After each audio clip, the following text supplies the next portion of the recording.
You are now tuned into Big Monk Media, where sound becomes vision, vision becomes legacy. Two juggernauts with one vision. Shut up and eat your donut. All right, welcome back to Big Monk Media. We're back. We're back.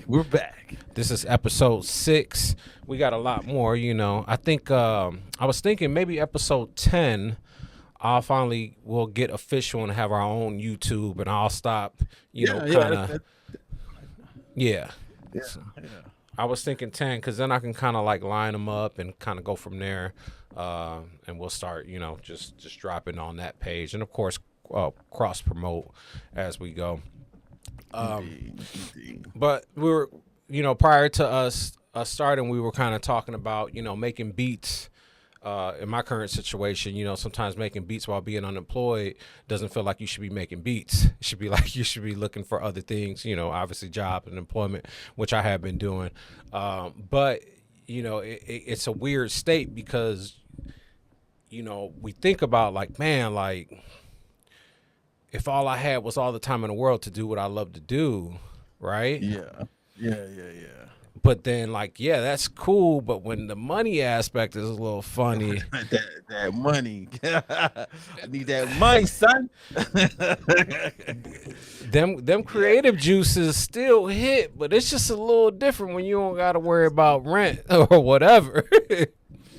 No, the creative, I can attest that when I am not worried about bills, I am at my most creative. Now, when I am worried about bills, I think I'm at my most what's the word they use? My ingenuity kind of kicks in a lot more. Instead of being as I'm not saying I'm not being creative, but I'm being creative in a more in a more organizational way. You know what I'm saying? I'm trying to get to point A from point A to point B as quick as possible type action. So I kind of learn in those moments that kind of thing, like the pressure's on, time, the clock's on you, and you want to get things done. But when I'm free, like there's no worry about jobs or bills or relationships or whatever. I am definitely at my most creative. Yeah. I think I don't know. It's definitely been yin and yang being in this situation, and it's like for me, this kind of feels like COVID. When we were locked down, and basically, I had a couple months ago. I've been unemployed since November, basically middle of November.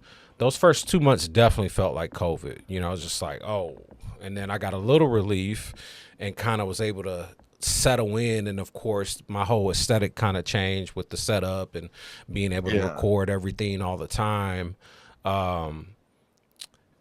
but there's definitely like 2020, right? It's like that was definitely my most time spent with the MPC, right? Because I had unlimited time to kind of just go down as many rabbit holes as I possibly could, basically healthily go through, staying up to 3-4 in the morning, making beats and doing all these different things, which was great. Of course, paying for it the next morning, type of deal. But being able to pop them headphones on and listen, and oh man, this is sending beats to you guys. So this situation has kind of been like that, like 2.0, where now I've kind of built this setup to be able to record, and then too, like in back of my head, it's just like, okay, a lot of my anxiety was in the back of my mind. If I wasn't documenting, I knew I should be documenting. Yeah. Because you were always in the back of my head, like document, like, record everything. And knowing that I had the setup, or I really didn't have the setup. I have it set up. I had the equipment, but I just didn't. So you had all the tools. You had all the tools. Yeah. I hadn't laid them out on the table yet, right? So being that said, now as I hopefully, soon go back into the workforce, right? It's just like I know with Well, I that. mean, hopefully you do not go back into the workforce, but we do understand that's what you need to do at this moment in time, just to keep up with the Joneses type situation. But we For, trying to get up out of this, you know what I'm no, talking about? no, yeah, for sure, hands down. Like, and I mean, like that could be, obviously this is a message to the world. Like, you see what's going on, so hey, if you're looking for somebody, we're definitely here, ready to go. Ready to go.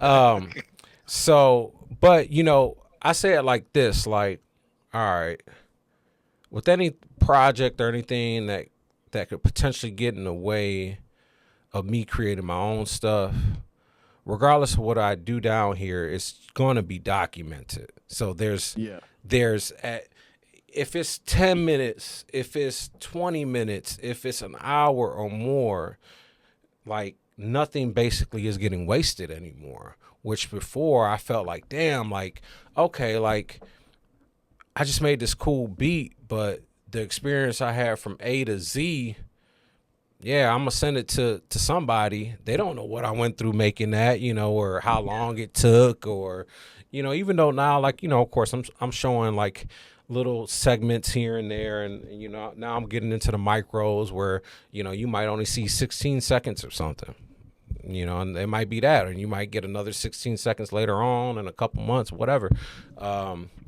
But the fact that it's being documented it's a game changer. It's good knowing that I can come down here at any time, and that time not be, at least in my mind, wasted.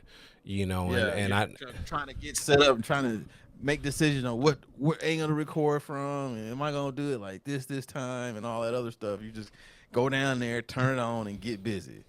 Yeah, I mean, so I do know, going back into this, like I know that now when I come down here, it's just, regardless, it's going to be different, so that puts me at ease and less anxiety of, oh man, I don't feel like I'm going to lose too much momentum, and then especially, being that the all the post stuff is being done basically via the phone. We've talked about it many times, but still, like, all of those little nuances really help when you're trying to put out as much as you can. Like it's huge. Like, it's like you got to make it convenient for yourself, and then obviously repeat it. But that convenience and having your system set up is, it's, yeah, it's you can't even, I don't know. Yeah, you know what I'm saying. So I know exactly what you're saying. Yeah, systems are important. It's probably one of the more underrated features of any creator are the systems. Like, because we, as creators, we tend to have a lot of ideas all at the same time. mhm. So, like, the more we document, the more we can always backtrack to kind of remember where we let off at, or where we left off at, and to pick up where we left off at, or even to say, you know what, if this was all I got out of that, it's probably not a waste of my time anyway. So let me stop worrying about it and move on to the next thing. So that's what you need systems for, just for checks and balances. You know what I'm saying? Yeah, it's very important. Yeah, because when you're just running ragged, which I ran ragged for so long, basically a long time, and it just created, at the end of the day, it created more work. It created more work, which I was used to by then, because that's just how I operated. This is how it is. Like, this is how it is. Yeah. But it is nice to kind of, it's nice to sit back too, and knowing that, okay, man, I got Monday, Tuesday for next week already lined up. They're already scheduled, ready, waiting to be posted, and then I got a onslaught of content on my phone that I can just boom boom and put it out. It's just like, I don't have to think about these things. I don't even got to go to a hard drive. I don't even got to go to a computer. Like, it just makes everything a lot more systematic and easier, but better. Because I don't believe easy is always like the best thing neither, but it's easier than the systems that were from before. Let's just put it like that. Only time easy is good is when you've learned something enough where it feels easy. Like, I've done this enough times where putting in the work isn't hard anymore. The work is easy now. That's what you want, right? But like things coming to you, whether it be like, equipment or, opportunities or not, when they come easy, that means they're gonna leave just as easy. You know what I'm saying? Like you got to be able to capitalize on what gets put in front of you. But if it's easy, you need to watch out because it might get pulled from up under you. That kind of leads me to the next segment that I kind of wanted to talk about, and kind of like the current state of music, right? Like we're seeing right now, which feels and seems like a resurgent of the past, right? When it comes to rappers, right? Okay, so you got Method Man, Redman dropping, Nas, you know, Slick Rick came out, Slick, Mob Deep, Common Sense. Yeah, there's a lot. MC Light started dropping some music. Yep. There's all kind of stuff going on, man. So which is great, which is great. It's always nice to see, because all my life I've watched rock and rollers and jazz players just go on into their 60s, the blues just going on until it's over with. Not like necessarily, I don't have fans anymore. It's just like I'm physically unable to do it anymore. You know what I'm saying? So for us as as the hip hop community, the rap community, being able to get back into to our elder statesmen to get back into the art form and kind of show us how to be professional in the business, and hopefully a lot of them have been taking notes from the younger generation who are showing them how to get the money. You know what I'm saying? And then of course if we all come together, it could be more opportunities for us to do even better stuff. So yeah, it's interesting, like, because I feel like the past 10 years, we just been flooded with the mumble rap and and just obviously the tide had completely changed, right? And then the how did you phrase it? The let's say the old school rappers, right? They kind of got put on a shelf, right? It's like, damn, like, they were getting hated on. They would be called getting shamed. They were getting shamed for being for naturally aging, which is strange. But a lot of that, in my conspiracy theory and all that is more so, we are part of a society that is very addicted to control. So, when you get to your elder statesmen in the business, they have a little, they're a little more long in the tooth, so you can't pull wool over their eyes no more, or they're demanding more money, or they're demanding a more percentage for the intellectual properties and whatnot. So it's hard to take advantage of those people. So in being that rap music is at one point, and I'm sure it is the biggest money generating genre of all time, right? You have to be able to control the product in order to make as much money as possible. But if everybody now has their own studio, their own, whether it be musical, audio, video, as far as marketing, anything, we don't need the big box companies to come in and like, here's how your career is going to go anymore. So now these people that have been in the game have got their money, have made investments and been smart with their money. Now they're able to backtrack. Okay, now let's do this music like I want to do it. You know what I'm saying? And now it's more structured to what they're doing. Because like you mentioned, Nas, who's basically set up Mass Appeal, who's been on this run, not only recording his albums, but he put out a Slick Rick album. He's putting out a Big L album. They're doing documentaries. He's involved in movies, series for Netflix and all this stuff. So they're taking it to a whole nother level, right? But now because of that and technology, all the behind door deals are exposed. So now everybody has the potential to do something on their own. Mm-hmm. As long as you know how to, as long as you got your systems in order, you'll be able to take full advantage of what's going on right now. So true. And that's Yeah. what we're seeing. It's I love it. I love that, because it's like art, like if it's in you, regardless at what age, you need to get it out. It doesn't matter Yeah. if it's a money thing or whatever it is. It just needs to be out. Like you need to create it and then put it out, right? Yeah. And I don't know. I just never really, depending on the message, right? Depending on the message, I definitely understand like your Andre 3000, his message, right? It was like, what am I going to rap about? I understand that for him, if he doesn't have nothing else to say, at least on a rap form, which he still does, and he wants to go with the flute or whatever, great. Like that's what he wants to do, and he did it to the highest level of what he could do. Here's my Andre 3000 take. Okay. He came into the game at a very young age, 17, 18, maybe younger than that. But when Outkast put out their music, he was around like 18, 19 years old, if that old.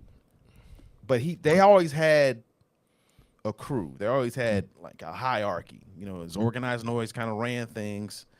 Goody Mob and Outkast kind of wrote the music, and then you had your street team people, and then whatever the case is. I think after being in that environment for so long, when you're around the same people constantly doing the same thing over and over and over and over and over, and you're kind of like having this different kind of vision, I think it just takes the inspiration out of doing the music at that point, especially the way you've been doing it. In my opinion, I think what would be cool as hell is if, I don't know if when I see it, what he's doing, it's like he's almost begging someone to take his music and make him want to rap again, if that makes sense. Like, because it's like he's basically giving you all the material you need to sample to produce him an album, right? It'd be cool as hell to see like the 5 top producers, right? Even Southeast producers, just keep it regional, like on some Illmatic shit. To go in there and make a bunch of beats off of Andre 3000's flute music. You know what I'm saying? Be like, yo, let's get in the studio and work on this and work on that. I think he's looking for a push of inspiration from an outside source. I think from within, he's just coming up with melodies and themes and whatnot. He's not really trying to get into the details of the wordplay right now, because there's no inspiration for him right now. There's nothing giving him that he's looking at being like, I want to talk about that. You know what I'm saying? Because he has a long list of items that he's gone through. If we listen to him, we've dissected and put him on this pedestal. You know what I'm saying? It's almost like Michael Jordan trying to hit that shot when he's renting his house. He's like, it was the most nervous shot he ever made because he didn't want to miss it. Right. Because he's been out in the game. He don't want the last thing people see of him is something a whack shot. Right. So he doesn't want to be put in this predicament of, what if I do a solo album and it flops? Then how they gonna talk about me? Yeah. Right? I might as well just sit here, do my thing, be weird, and where no one want to touch it, but it's mine, and no one really can say anything to keep me from doing it. That's my opinion on the Andre 3000 thing. Yeah. Yeah, he almost needs like that Hit Boy and Nas moment. You know what I'm saying? Yeah, just someone to pull him to the side. Hey man, I got some stuff I really want you to check out. Yep. And just kind of be that kind of thing for him. So right at this point, especially like with the Dungeon family, he's a elder statesman. So people are going to look to him for inspiration, right? And that's probably just not his bag. He needs to be pushed. Yeah. And that's when you see his greatness, when he's been pushed. But there's no one to push him anymore. Yeah, maybe it's a time thing too. Like, kind of like what, like you mentioned Jordan, like Jordan now with the race car, with his race car team, and he took all this time, and who knows whatever he was getting into, and now he latched on to something. He latched on to a whole different team, completely different. But maybe that was the flute for him too. But still, there's that correlation. Like, this is completely right field. And then look what happened, because he ended up Andre 3000, he ended up, I think, getting a Grammy for that record. He got some big Yeah, award for that yeah. record. I don't know if it was the Grammy, but it was definitely. I don't think it was a Grammy, but it Some was. type of I definitely music. know it was. American music maybe or something like that.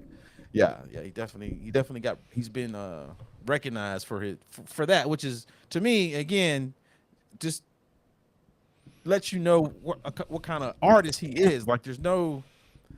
He's not the kind you can put in a box because that's where you're not gonna. He's gonna push back from that. He Yeah, needs to be. I get that. He needs to be let it go. He needs to be go do your thing, right? And let me know when you're finished so we can wrap it up for you. Yeah. You know, that's the type of situation I think he needs to be in. There's some people who just wired, like a like a Mad Skills or Uncle Murder where they just rap. They just gonna rap. It don't matter. They just gonna rap, and they'll watch you all day long just so they have something to rap about. You know what I'm saying? Like, Mm, let me see what this fool over here doing, so I have something to talk about. yeah. Yeah. So it's just some people need structure, some people need a direction, and some people just need an excuse. So it's just a matter of what kind of artist you are at that point. Yeah, I mean, I don't obviously, we're coming from a good spot. It's not hating or anything. Especially on another artist, like, because I understand all the processes and time that it does take. Yeah. Like it's just one of them things. It's like, yeah, we would love to see it. I'm just glad to see that the statesmen are saddling back up and Yeah. kind of trying to take it back. It feels like it doesn't feel like a grand takeover because I'm pretty sure No. but I like the sprinkles I'm seeing. Yeah, I think it's more of a power structure more than anything. It's like, okay, this is what we doing. This is the quality of music we making. If you can get on board, we building a team. Mhm. I think it's about at this point, these elder statesmen are putting out projects, and that's how they're networking. Right? They're reaching out. Hey, I'm working on this project. You want to get on? You want to get on? You want to get on? And that can lead to future endeavors. The more people you get involved with that. So I think these elder statesmen putting out music is great for us. Just so the information that you get from people that have been in the game and just know things that have the just deep knowledge base, whether it be the audio or the video or the marketing or the business side of it, being able to see and hear what they have to say is just important in how we structure things as well. And what the future holds for whoever wants to get into this. Do you feel like so kind of going kind of to like fast and easy talk that we just had prior to this, like, and being that it kind of felt that a lot of the lyrical side of things and the stories that we kind of came up from and do you feel like there was like a gap, like not a gap, but do you feel like the whole like fast, let's just get this out, let's go with the trending beats or the trending topics, and just kind of flood the market with that rather than having like lyrical content base, which, is maybe deeper, reflective. I know that's a wide question, but it's just like I kind of feel like, that the substance was kind of missing. You know what I'm saying? For the most part. I as far as what was popular, yes, there was a lot of it was not about. I mean, I literally got an explanation for somebody when it came to the music, right. I don't even think they understood how deep their statement was.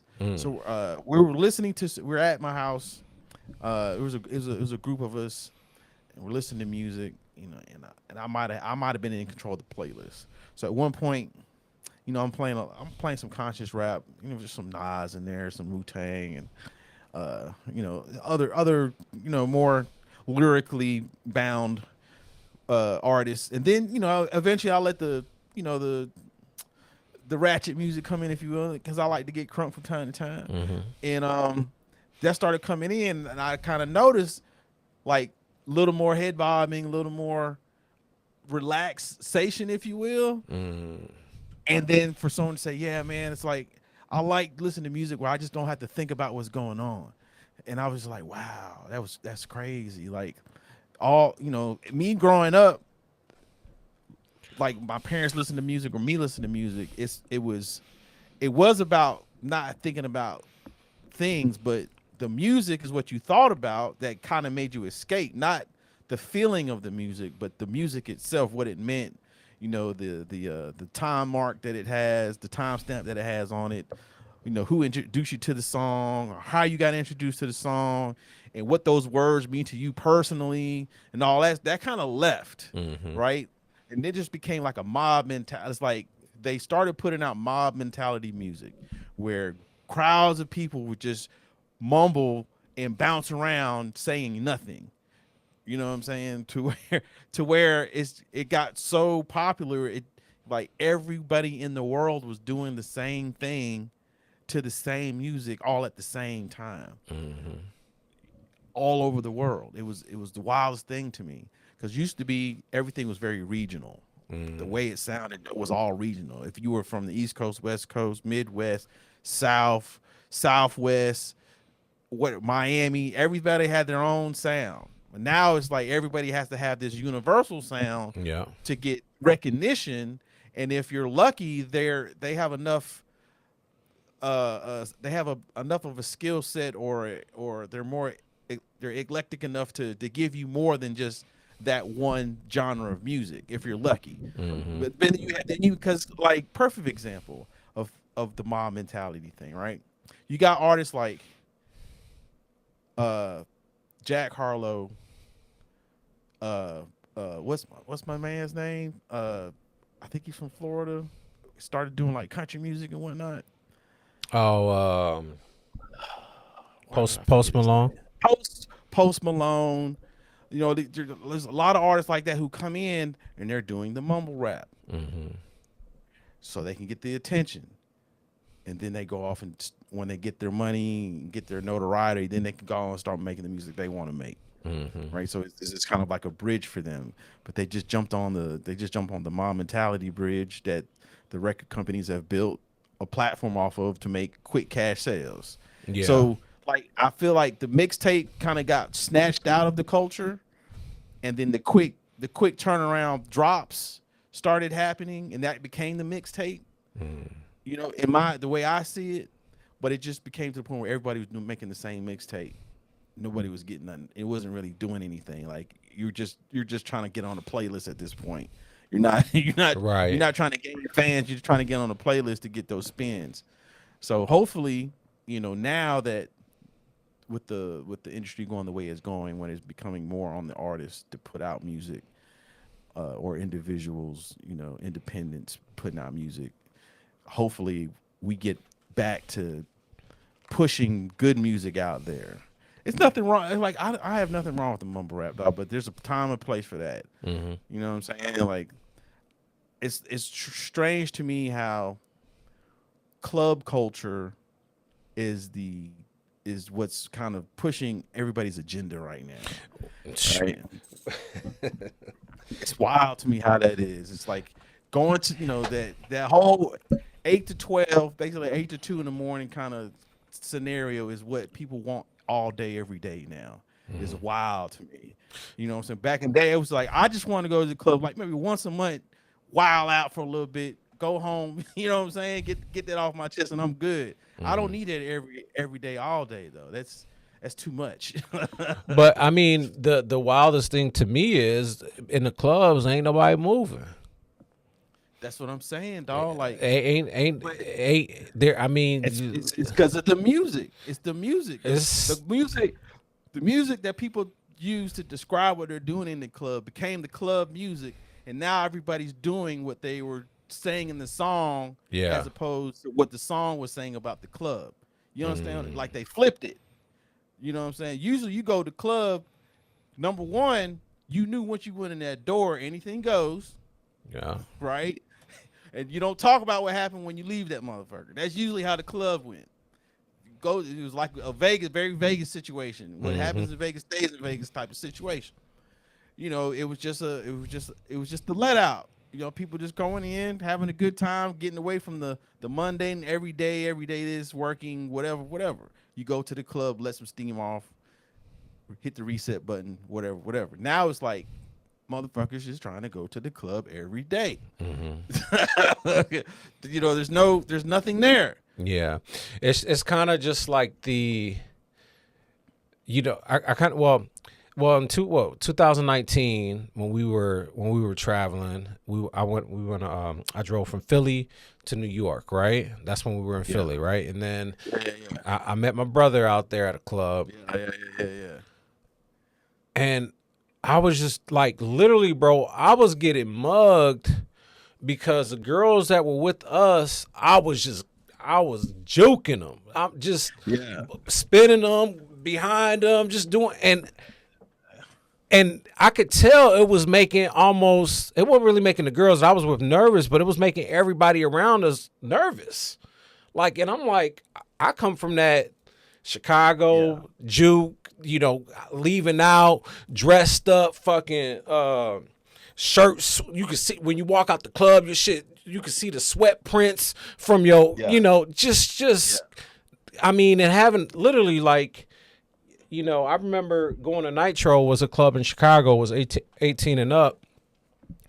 And we would come out, bro, like almost like like a high, it was like an endorphin high. You the whole way back, it was usually an hour drive for us. Maybe we stop and get breakfast or whatever.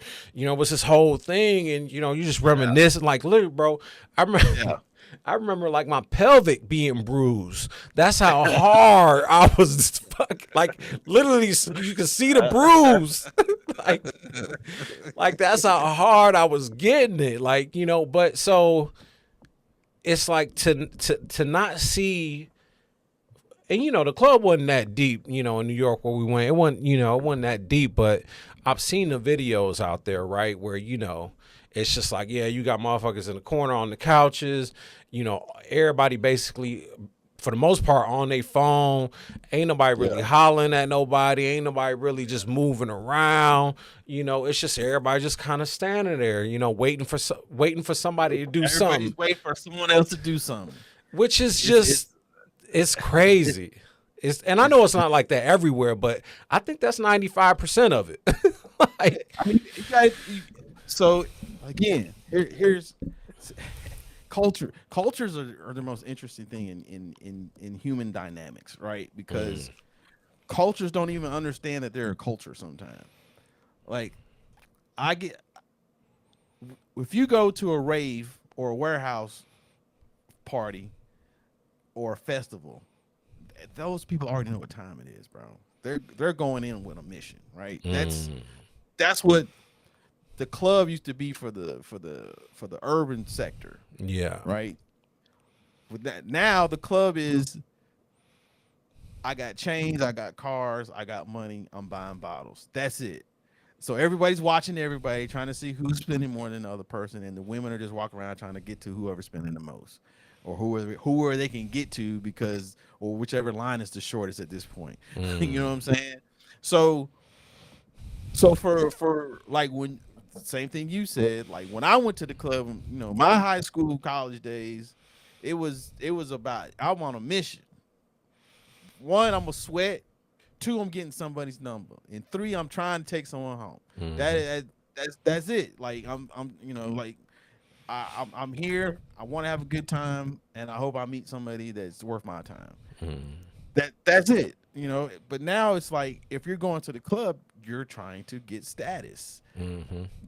You're trying to get an Instagram post. You're trying to get someone to like you on social media. You're trying to go viral. You know what I'm saying? That's it. And that could be anything at this point.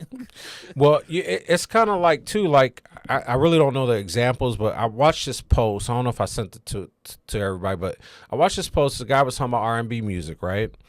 And he basically started singing R&B songs from the past, like like your Joe and your Keith Sweat. Those R&B singers were singing to the women, right? Yes. And then all of a sudden it switched, where now the R&B was basically the R&B singer singing to his homeboy or his homeboys about the women. It's Yes. different. You know, you're singing to your girl or trying to seduce a girl is different from me singing to you about Shorty's booty. You know what I'm Yeah. saying? And basically that was the point, but he did it real cool because he could sing too. So he kind of did the different versions of what's already out there. And at least on the R&B side, like, yeah, exactly. That's what's missing. Like, yo, like, this seduced the ladies. Like, why are we, but we're singing to the crowd about the girl with the big booty. Like, yeah, like that. But that's all we're singing. We ain't singing about her baby hairs and singing directly to her. You know what I'm saying? Like, basically describing her. You kind of can't anymore. So it's like Well, you. well, and maybe that's a part of it too. It's weird. It's no, it's like it's like culture, man. Like we come from a time where you're supposed to tell a woman how pretty she looks. If you think a woman's attractive, you're supposed to tell her. Like, it didn't matter if she was married. It didn't matter. It didn't matter. You just let a woman know she looks good. That's what you were supposed to do as a man. Because one, you knew it to be true. Two, you wanted to make sure you put a smile on her face so she remembers you, right? It didn't matter the situation. It was just pleasantries in passing, if you will. Now it's like pleasantries in passing. Why are you talking to me? Why it starts off on that shit, and then men can be petty. Like, fuck you. I'm gonna make a song about it. You know what I'm saying? And then it just goes on from there because we get pushed into these corners of what we can and can't do, and then we do it. Then everybody's asking why we don't do the old stuff no more. Yeah. It's just everybody always forgets how we got here. It's like everybody wakes up all saying, what are we doing here? What happened to the this and that and the third? Oh, you don't remember when X, Y, and Z happened? That's why we're here. It's crazy. It just seems like, just in general, like, and this goes, you can throw tech in there, you can throw a lot of things in the statement. Yeah. It seems like, we fast forward just to hit pause. Yep. And it's just like now they call it hurry up and wait. Hurry up and wait. Yeah. It's just, I mean, all we can do is go up from here, obviously, and obviously. I mean, that should be the goal. Anyway, some people want to stay right where they're at. You know what I'm saying? But the goal is to get higher than you were the day before. You know what I'm saying? Like, and it's hard. It's hard because we like convenience, right? We like easy. We like recognition. We like fast cash. We like that. Those things are very addictive, right? Right. But it's the discipline that gets us where we want to go. That's what drives the car. So you can. I mean, there's nothing wrong with wanting things. There's nothing wrong with wanting things. It's just you got to be able to prioritize what needs to come first, though. Yeah. Yeah. So, okay. So being that you rap, right? So in any time of where, let's say you haven't rapped, because obviously you wear a lot of different hats, does the voice inside your head ever stop? Does the rap voice ever stop? Never, bro. Never. Wow. That's crazy. Stops. Like, I got a phone full of songs, bro. Just I'll just walk around. That's an idea. I rap into the phone. I'll beatbox into the phone. Like, I forget that I do it though. Then if I go back, I'm like, oh shit, I should have recorded this. It doesn't. I'm always like, especially if I catch a groove. Like if I hear some music or something and I catch that groove and then I can't turn it off. Like, I'm trying to figure how would I flip it? What kind of cadence do I want on that? And like, what would be a good subject? Would it be, like, should I make this more of a street thing? Should I make this more of a concept thing? Like, I never stop writing. Like, it's something I stop writing it down per se because I started learning that it's better for me to express what I'm thinking as I'm thinking it, as opposed to writing it down and trying to cite it in that situation. It takes away from what I put into the song because I'm so concentrated on words and breaths and pronunciations when I'm trying to read what I wrote. And then, you know, sometimes you can't even read what you wrote because you got chicken scratch on there. And then by the time you get everything squared up from your chicken scratch, and you kind of forgot what the flow feel like. So it's just like I just started sitting in front of the music, listening. I got an idea, let me record it. Listening. I got an idea, let me record. Then I start putting a lot of ideas in there, and then I'll turn around and fill in all the holes that I left behind. That makes sense because then you can go back to those recordings and you can catch your cadence. You can Yes. maybe your whatever style on voice, whatever. Like, you know, you can kind of go back there. Exactly. I feel like cadence is probably one of the most unappreciated skill sets in music. I think that is what kind of sets the tone of where a song goes. Like I think anybody, and you know, people get in there, you can say things a certain way or have a certain dialect or have a certain reverence about what you're saying. But like if the cadence ain't right, it kind of throws everything off. And I can't. I found it very hard for me to get the right cadence when I'm reading. Yeah. Interesting. Yeah, I was curious about that. It just kind of looped back, you know. It's just like, you know, these things, you know, don't leave us, you know. Making music doesn't leave you, you know. I've you know, so Bro, it's funny. I was having this conversation with myself today. wow. All right. So, well, you know how we work. It's just you know, exactly. So I'm basically working 3 different MPCs right now. Right. So this weekend I've been on the 2500. Yeah, that's the gray one, right? Yeah. No, it's the black one. Okay. It's the one that Alchemist uses. Oh, okay. Yeah. All right. So I'm on it, and so I've come up with this whole strategy of how I want to use it now. Now that I got everything hooked up the way I got it hooked up. So basically, I'll do some tracks in Reason. I'll do some tracks on MPC 1, and then I'll make loops, and I'll load those loops into the 2500. When I you know, like because it's been a while since I've been on the 2500, just because I've been doing all the other stuff. So getting in there, the muscle memory, because there at one point that 2500 was the epicenter of my whole setup. Like there was nothing in the studio that the 2500 wasn't touching in some way, form, or fashion.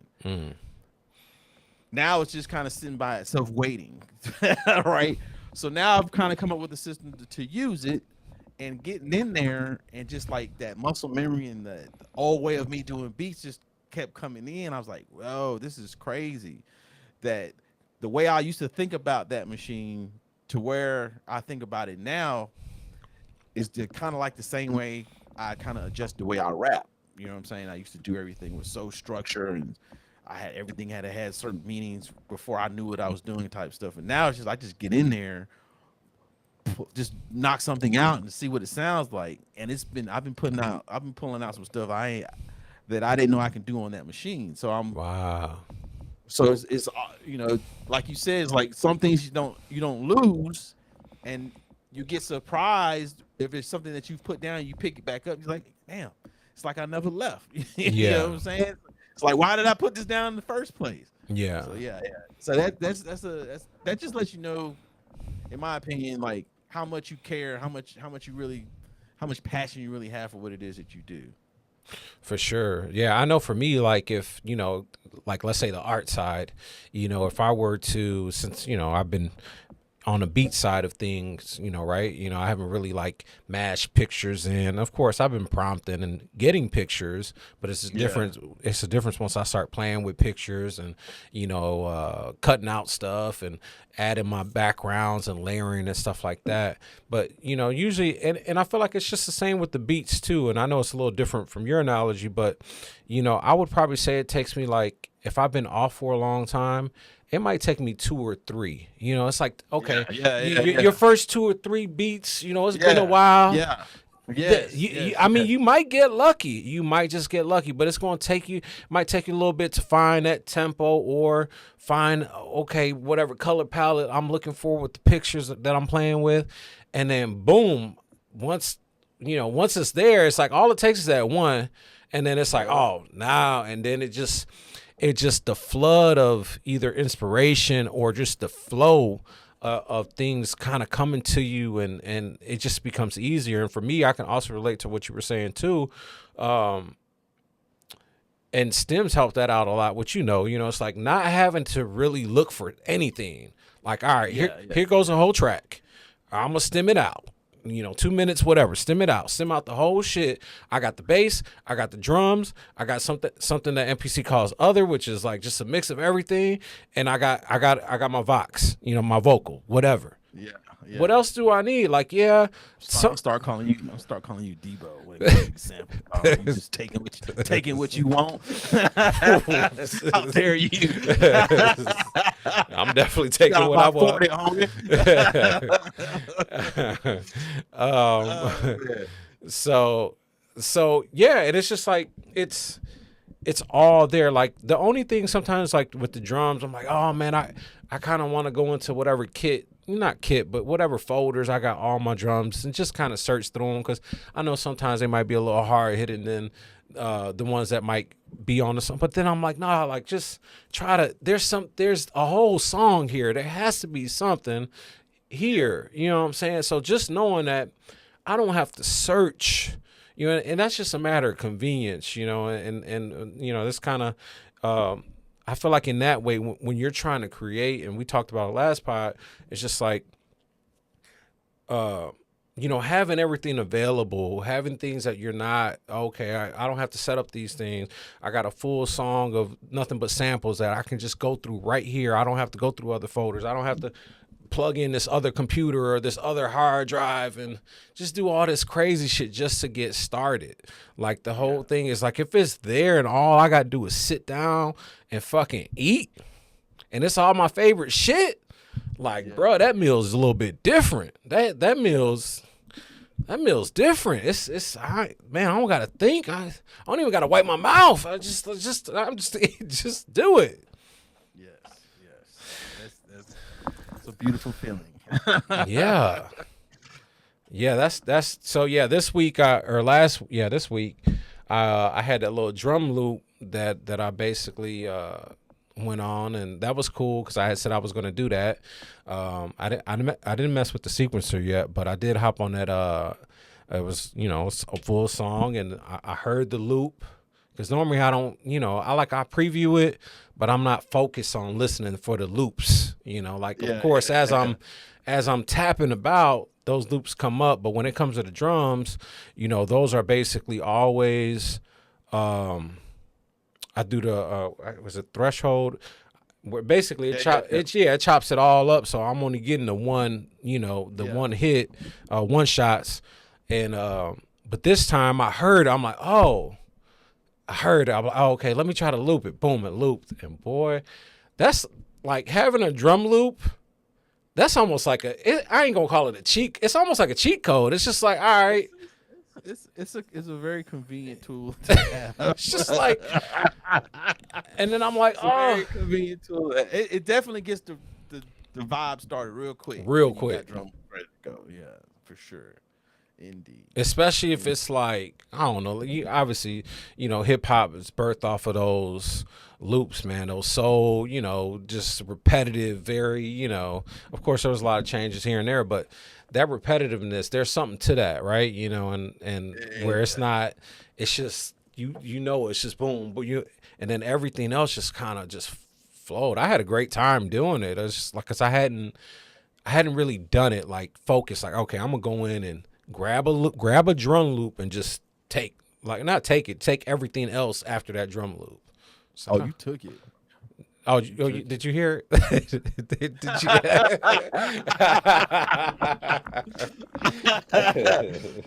You took the loop now. No question about it. That's why you got the mask on. You don't know who robbed him. Yeah. For sure. Yeah. It's Yeah, it's cool. Yeah, so every Monday now, I'm dropping. Can you flip this?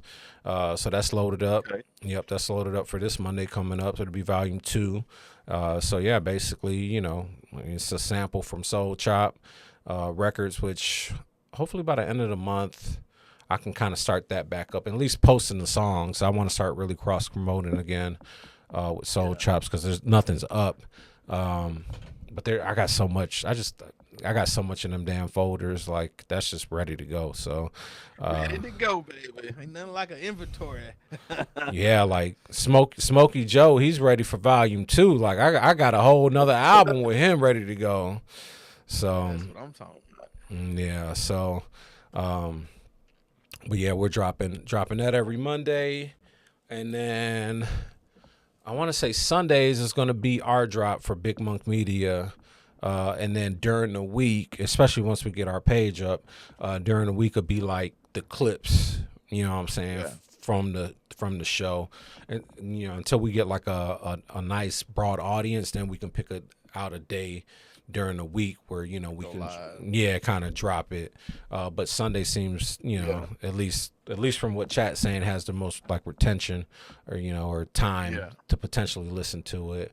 I want to say that we'll get to our Joe Rogan phase where we can drop on Tuesday at 1:00 and then basically go Tuesday to Friday, but that'll be once we get up there. But yeah, so that's that. Yeah, man, just rocking this motherfucker, man. Getting in where you fit in, baby. Yeah, Ain't nothing man. wrong with that. Ain't nothing wrong with that. Yeah, man, we just rocking this bitch, man. Like, I don't know. It's different, man. It's a whole different sound. I don't know if it. Yeah, it's a whole.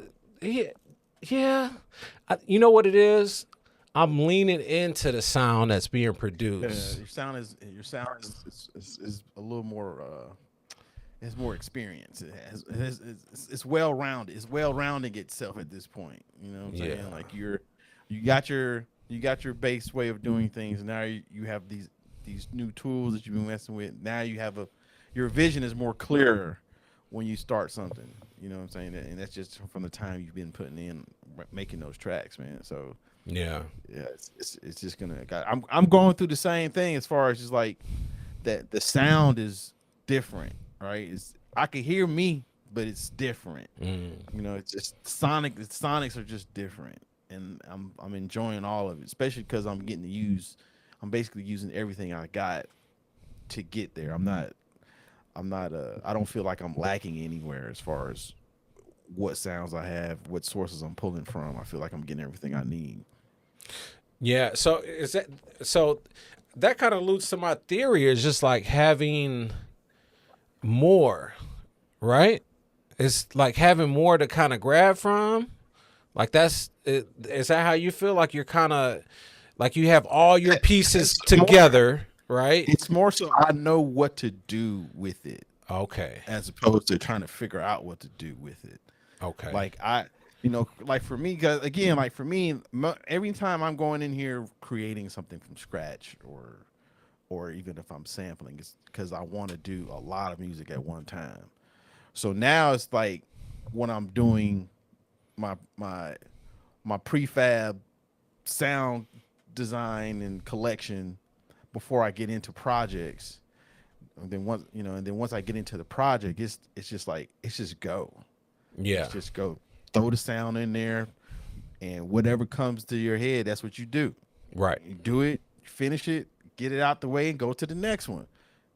You know what I'm saying? If you're something that you didn't do on the first one, do it on the next one. Unless if I'm working with somebody and they're like, I want that, then it's like, okay, let's get into that. Let's break it down and make it sound like you want it to sound, make you feel comfortable with what's going on with it. But as far as just me making beats, it's just better for me just to get them out, and then I'd rather just pick from a herd of beats, saying, here's my top 10 or here's my top 20 out of so many beats that I've done. That way, you just have a bunch of stuff to go back to. And me, I'm trying to make some soup. I'm trying to make some gumbo around here. I'm just trying to take some old parts, make some new stuff with it. Yeah. Yeah, I'm excited to kind of actually go back into the beats, and I don't know if I'm gonna make that a thing where it's like a listening to my own beats or whatever, or maybe just attaching them to Beat Cinema, and it's just something like that, But because that's kind of how it started. But yeah, there's just so much there. Like I know Corey wanted to do like a mashup of what was the beat? What's his Blast Radius. From Blast Radius to a loop that he liked that I posted. So I gotta find Blast Radius, and I'm gonna pop it in Suno to see if I can do like a mash of that loop that he liked to Blast Radius, because he wants to kind of take Blast Radius for another ride. Okay. Yeah, I know you guys are working on some stuff too, right? I know he said that you've been sending him some beats or something. The only thing he asked me to send him was keep it moving, keep moving. Oh, okay. Okay. So he can do this because he said he had a show he had to do, so he just wanted me to adjust some vocals on there and get his show ready for him. Okay. Cool. And I haven't done any. No one's heard anything I've been doing lately. No, I know. I'm very curious. No one's been hearing what I've been doing lately. It's I mean, like I started off with it when I made that beat video, just trying to figure out where I can fit in at, if you will, and that just as per usual, that sparked a whole nother thing for me. Yeah. But the whole reason is the whole thing that it sparked was just so when I get here, I can stay here. So it's like, so now I've put this little package together for myself, and so I'll be able to use those to like really get it. Because now, especially just the fact that I've been doing routinely, like really messing with the 1 and the 2500 and and just kind of all at the same time, like one thing going into another thing, I think it's really opened me up a little more as far as how I can get to where I want to get to a lot faster by using less of the things that I have. Yeah. Like, bro, I'm doing the beats on the 2500 right this weekend. I've done 3 beats on there. It's been plenty of times where now I can go in Reason and I can knock a beat out in 5 to 10 minutes easy. Yeah. But it's like when I'm in the 2500 doing that type of stuff, it's like, wow, how am I doing that? You know what I'm saying? But it's just the fact that I don't have all the processing to do anymore because I've already processed everything that I'm working with. Right. It's just I just need to go in there and find the part that I want to mess with. Yeah. Off of this very consolidated, curated list. You know what I'm saying? I'm limiting myself as what I can use in order to get a greater result. It's like you got your palette picked out, and it got all the colors. You walk into the studio, all the paints are flipped up for you. You got all the brushes are right there. You got your little dip in water so you can clean your brush, and then all of a sudden, you got this big ass canvas. You already know, like, all right, you don't gotta mess with any of the supplies or equipment. Yeah, it's exactly. there and it's just ready to go. It's just like, what are we gonna do? And it's like it's having and we having the what I'm calling my stemmed out folder, and having that just to be able to go to. But I'm so addicted also to going in Suno and finding those sounds. And I know how you get down. It's just I keep trying to feed it. I gotta feed the monster. I need more. I gotta feed it because it's so cool. Like, cause I already know. Okay, I got this here. I got everything, in the stemmed out folder. But then the archive is. The archive is so nasty. It's just like, just to even go back in there and hear it, or put it in another folder and know I got it. Then you get surprised all over again because I forgot about the 100th, track that I got that I know is fire, but I'm on, you know, You just ain't got to it yet. I'm on Yeah. 2005, you know, whatever. So I was going through some tracks because I mislabeled one of them and it threw everything off for me. So I'm going back to correct to make sure I corrected what I corrected correctly, if that made sense. okay. And I listened. So I'm listening to a couple tracks that I've done recently, but I've been doing so many tracks, I'm starting to forget. Like I know I got about like 10 joints on the one that I haven't listened to since I did. Like when I first got it and I just was going on a beat run, like I don't know what the beats sound like anymore. I haven't exported any of them. They're just sitting in there. And so, but I was actually in Reason and I heard this track. I'm like, what is this? What was I on? This is amazing. You know what I'm saying? It's like I'm at that point where I guess they call it, I guess this would be a good place to say flow state. I'm getting in this flow state with the beats. Yeah, that's what it sounds like. It's very, it's like, there was a time I set out, this is probably like back in 2010, 11, something like that. I was like, there was this particular sound I was going for, but it was hard for me to get there.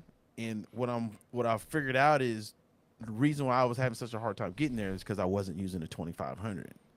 I was using everything else, trying to outdo the 2500, but sonically the 2500 gives me the sound that I'm looking for.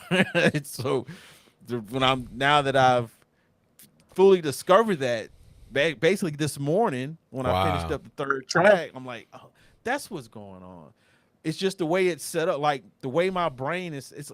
The mind is crazy, right? So when I was first coming up, I knew exactly what kind of setup I wanted for the studio. I wanted an MPC, some kind of keyboard. I wanted 16 channel mixer with the 8-bus output going to an ADAT recorder. That is the setup I've always wanted, right? And then technology came. It's kind of like everything went haywire. Like, you don't need this, you don't need that, you don't need. And then so I did all that just to come back basically to the mixer analogy. Me being able to send all 10 outputs of my MPC into that mixer changes the way my stuff sounds drastically. Like it's not even close. It's not even close. The sound is just different.